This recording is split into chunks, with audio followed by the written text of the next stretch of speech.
दोस्तों, तारक मेहता का उल्टा चश्मा के नए एपिसोड्स काफ़ी हाइप क्रिएट कर रहे हैं, लेकिन इस बार फैंस ने एकदम अलग रिएक्शन दिया है। सब कह रहे हैं शो अपना असली मैजिक खो चुका है। आज की वीडियो में मैं आपको दिखाने वाला हूँ 8 ऐसी बड़ी मिस्टेक्स जो नए एपिसोड्स में सबसे ज़्यादा छुपी हुई हैं। सबसे पहली और सबसे फनी मिस्टेक, ऊंट पर नई फैमिली की एंट्री। नई फैमिली का ऊंट पर ग्रैंड एंट्री करना थोड़ा ओवर ड्रामेटिक और अनरियलिस्टिक लग रहा है, क्योंकि मुंबई जैसे बड़े शहर में ऊंट लाना ट्रैफिक रूल्स और एनिमल्स वेलफेयर लॉ के खिलाफ है। और सबसे मज़ेदार बात, सोसाइटी वाले हैरान भी नहीं होते जैसे ऊंट रोज उनके साथ पार्क में घूमता हो।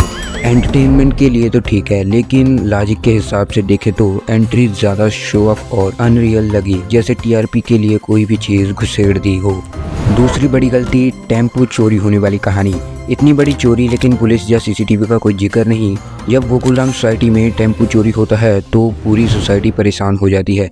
हर कोई छानबीन में लग जाता है, लेकिन ना पुलिस को फौरन बुलाया जाता है, ना सोसाइटी के सीसीटीवी फुटेज चेक किए जाते हैं। सब खुद ही जासूस बनकर गलियों में घूमते हैं बिना कोई ठोस सबूत या मदद लिए। और सबसे बड़ी बात, टेम्पो जैसी बड़ी चीज़ अगर चोरी होती है तो एफआईआर और पुलिस इन्वेस्टिगेशन जरूरी होता है, लेकिन यहाँ सब कुछ अपने हिसाब से सुलझाया जा रहा है बिना रियलिस्टिक अप्रोच के।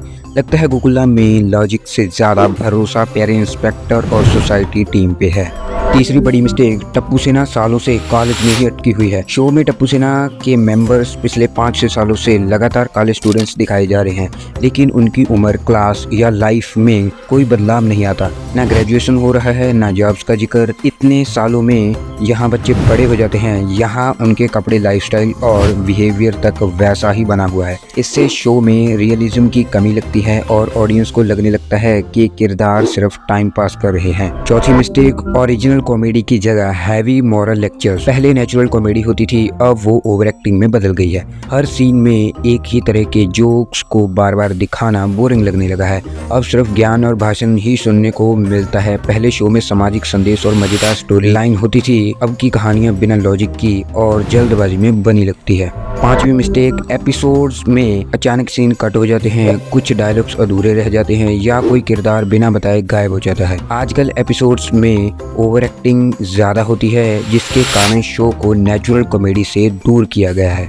छठी मिस्टेक, जरूरत से ज्यादा ब्रांड प्रमोशन। अब हर एपिसोड में कोई ना कोई प्रोडक्ट जबरदस्ती दिखाया जाता है, जिससे शो वाले टीवी और चैनल्स की जगह एड्स से भी पैसे कमाते हैं, जिससे कहानी का नेचुरल फ्लो टूट जाता है।